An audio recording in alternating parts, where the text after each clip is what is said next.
দেখো বুনো হাঁস, লীলা মজুমদারের লেখা, ঠিক আছে? কি রয়েছে বলছে, এখন যদি আকাশের দিকে চেয়ে দেখো, দেখতে পাবে দলে দলে বুনো হাঁস তীরের ফলার আকারে কেবলই উত্তর দিকে উড়ে চলেছে। তাহলে এখন যদি আমরা আকাশের দিকে তাকাই, তাহলে কি দেখতে পাবো? যে দলে দলে বুনো হাঁস তীরের ফলার আকারে কেবলই কোন দিকে উড়ে চলেছে? উত্তর দিকে।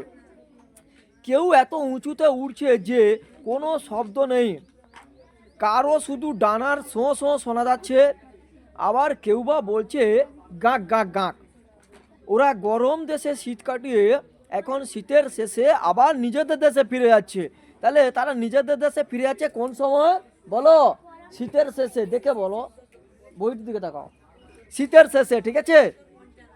ওদের বেশি গরমও সয় না, আবার বেশি শীতও সয় না।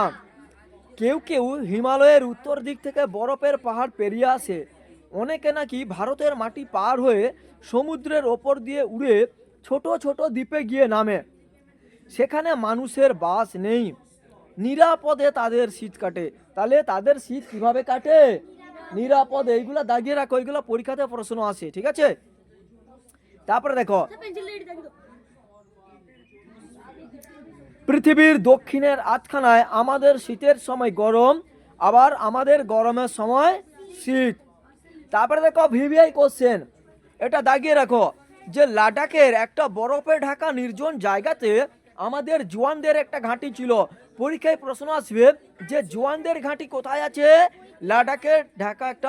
লাদাখের একটা বরফে ঢাকা নির্জন জায়গাতে, ঠিক আছে? এই কোশ্চেনটা খুব গুরুত্বপূর্ণ, যে জওয়ানদের ঘাঁটি কোথায় ছিল। দেখো তখন শীতের শুরু, মাথার ওপর দিয়ে দলে দলে বুনো হাঁস দক্ষিণ দিকে উড়ে যেত। বাড়ির জন্য ওদের মন কেমন করতো। চিঠিপত্র বিশেষ পৌঁছতো না, শুধু রেডিওতে যেটুকু খবর পেত।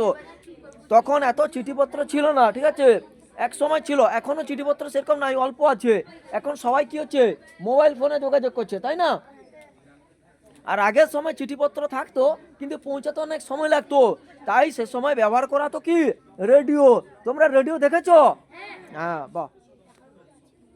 এরপরে দেখো, বলছে দেখো, একদিন একটা বুনো হাঁস দল ছেড়ে নিচে নেমে পড়লো। তাহলে দল ছেড়ে নিচে নেমে পড়লো, কে নেমেছিল? একটা বুনো হাঁস। একটা বুনো হাঁস নিচে নেমে পড়লো কিভাবে? দল ছেড়ে। কিভাবে নেমে পড়লো? দল ছেড়ে। তারপরে দেখো, একটা ঝোপের ওপর নেমে থরথর করে কাঁপতে লাগলো। তারপর ওরা অবাক হয়ে দেখলো আরেকটা বুনো হাঁসও নেমে এসে এটার চারিদিকে উড়ে বেড়াচ্ছে। দেখো ওদের মধ্যে কেমন বন্ধুত্ব, তাই না? একজন যেহেতু ঝোপের মধ্যে পড়ে গেছে দলছুট হয়ে, আরেকজন কি করছে? সেও কিন্তু নেমে নেমে এসে ও চারদিকে ঘুরে বেড়াচ্ছে, নাকি? বোঝা যাচ্ছে তো নাকি বাবু? এরপরে দেখো, বলছে বরফ পড়তে শুরু করতেই জওয়ানরা গিয়ে আগের হাঁসটাকে তাঁবুতে নিয়ে এলো।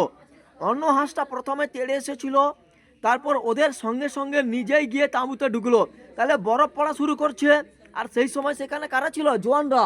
জওয়ানরা কি কাজ করে? আমাদের দেশকে রক্ষা করে, তাহলে সীমান্তে পাহারা দেয়, তাই তো নাকি? সেনাবাহিনী। তাহলে তারা কি করছে?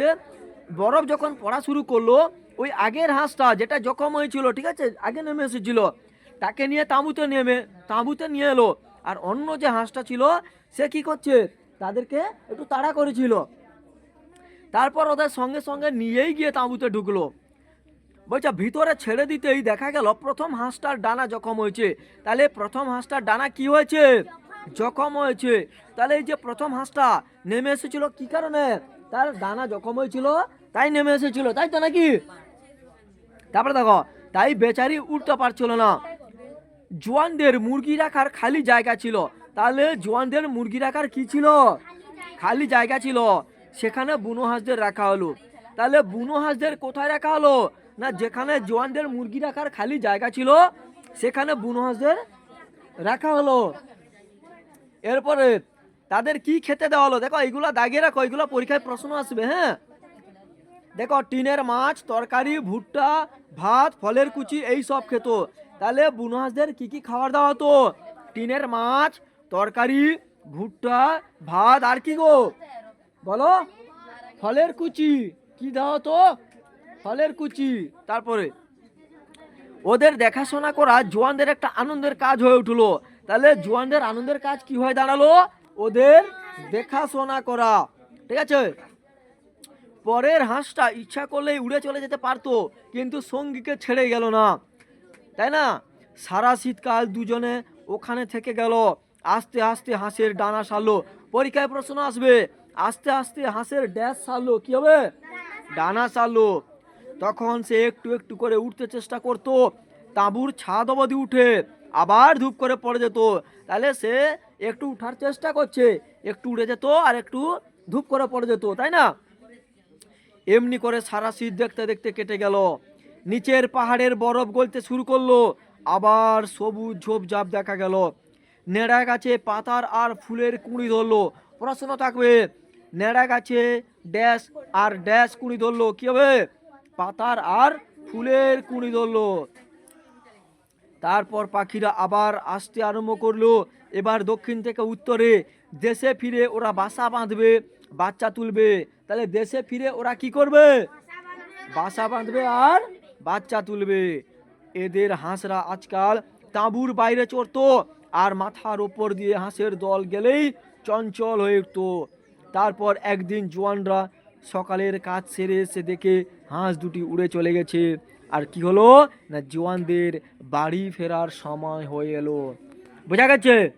তাহলে এইগুলা তোমাদের করতে হবে, এবং যা যা প্রশ্নগুলো বললাম এই প্রশ্নগুলা অবশ্যই করতে হবে, কারণ এগুলো পরীক্ষাতে কি গো আসবে।